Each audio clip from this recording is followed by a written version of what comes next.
Chapter 26. When Jesus had finished saying all these things, he said to his disciples, "As you know, the Passover is 2 days away, and the Son of Man will be handed over to be crucified." Then the chief priests and the elders of the people assembled in the palace of the high priest, whose name was Caiaphas, and they plotted to arrest Jesus in some sly way and kill him. But not during the feast, they said, or there may be a riot among the people.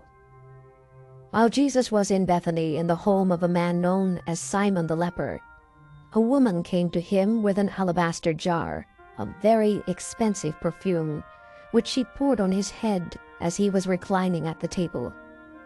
When the disciples saw this, they were indignant. "Why this waste?" they asked. "This perfume could have been sold at a high price and the money given to the poor." Aware of this, Jesus said to them, "Why are you bothering this woman? She has done a beautiful thing to me. The poor you will always have with you, but you will not always have me. When she poured this perfume on my body, she did it to prepare me for burial. I tell you the truth.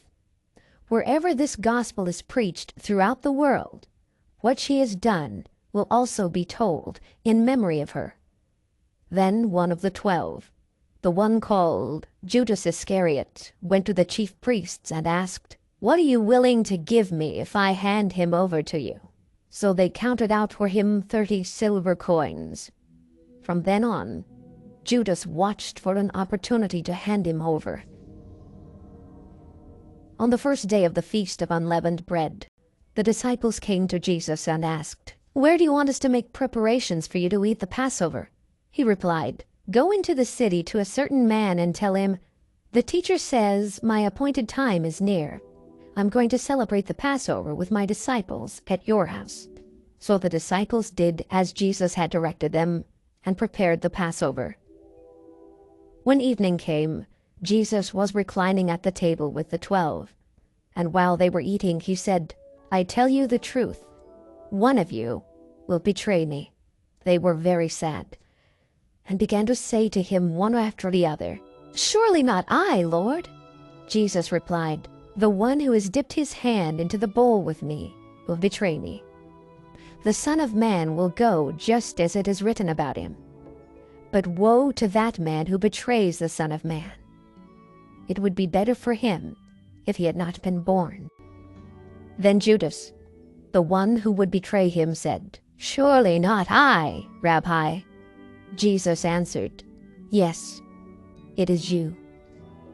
While they were eating, Jesus took bread, gave thanks and broke it, and gave it to his disciples, saying, "Take and eat. This is my body." Then he took the cup, gave thanks, and offered it to them, saying, "Drink from it, all of you. This is my blood of the covenant, which is poured out for many for the forgiveness of sins. I tell you, I will not drink of this fruit of the vine from now on until that day when I drink it anew with you in my Father's kingdom." When they had sung a hymn, they went out to the Mount of Olives. Then Jesus told them, "This very night you will all fall away on account of me. For it is written, 'I will strike the shepherd, and the sheep of the flock will be scattered.' But after I have risen, I will go ahead of you into Galilee." Peter replied, "Even if all fall away on account of you, I never will." "I tell you the truth," Jesus answered, "this very night before the rooster crows, you will disown me 3 times." But Peter declared, "Even if I have to die with you, I will never disown you." And all the other disciples said the same. Then Jesus went with his disciples to a place called Gethsemane, and he said to them, "Sit here while I go over there and pray." He took Peter and the 2 sons of Zebedee along with him, and he began to be sorrowful and troubled. Then he said to them, "My soul is overwhelmed with sorrow to the point of death. Stay here and keep watch with me." Going a little farther, he fell with his face to the ground and prayed, "My Father, if it is possible, may this cup be taken from me. Yet not as I will, but as you will." Then he returned to his disciples and found them sleeping. "Could you men not keep watch with me for 1 hour?" he asked Peter. "Watch and pray so that you will not fall into temptation. The spirit is willing, but the body is weak." He went away a second time and prayed, "My Father, if it is not possible for this cup to be taken away unless I drink it, may your will be done." When he came back, he again found them sleeping because their eyes were heavy. So he left them and went away once more and prayed the third time, saying the same thing. Then he returned to the disciples and said to them, "Are you still sleeping and resting? Look, the hour is near, and the Son of Man is betrayed into the hands of sinners. Rise, let us go. Here comes my betrayer." While he was still speaking, Judas, one of the 12, arrived. With him was a large crowd armed with swords and clubs, sent from the chief priests and the elders of the people. Now the betrayer had arranged a signal with them. "The one I kiss is the man. Arrest him." Going at once to Jesus, Judas said, "Greetings, Rabbi," and kissed him.